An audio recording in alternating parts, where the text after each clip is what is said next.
আপনি যদি আমাকে ব্যক্তিগতভাবে জিজ্ঞেস করেন টি-20 ক্রিকেটে বাংলাদেশের সেরা স্পিনারের নাম কি, আমি একদম ক্লিন শিটটা দিব শেখ মেহেদী হাসানকে।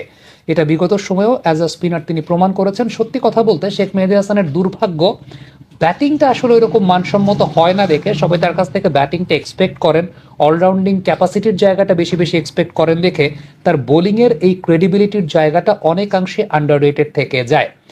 ভেজা বলে যেভাবে শেখ মেহেদী হাসান বোলিং করেছেন, ব্রেক থ্রু এনেছেন এবং যেভাবে ব্যাটারদেরকে ডিসিপ্ট করেছেন, বেঁধে রেখেছেন, আমার কাছে ব্যক্তিগতভাবে মনে হয় যে এটা একটা অত্যন্ত বড় শিক্ষণীয় জায়গা তরুণ ক্রিকেটারদের জন্য, যে ভেজা বলের সময় আপনি যখন বোলিং করছেন তখন কিভাবে বোলিং করতে হয়।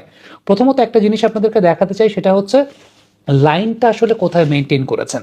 লাইনটা মূলত মেনটেন করেছেন, কখনোই শেখ মেহেদী হাসান স্টাম্প করিডোরটাকে ছাড়েননি, অর্থাৎ স্টাম্প করিডোরটা মেনটেন করে বোলিং করে গেছেন দুর্দান্তভাবে। একদম শুরুর দিক থেকে একটা বলের জন্য শেখ মেহেদী হাসান স্টাম্প লাইনটাকে ছাড়েন নাই। দ্বিতীয়ত যে বিষয়টা সেটা হচ্ছে পেস ভ্যারিয়েশন।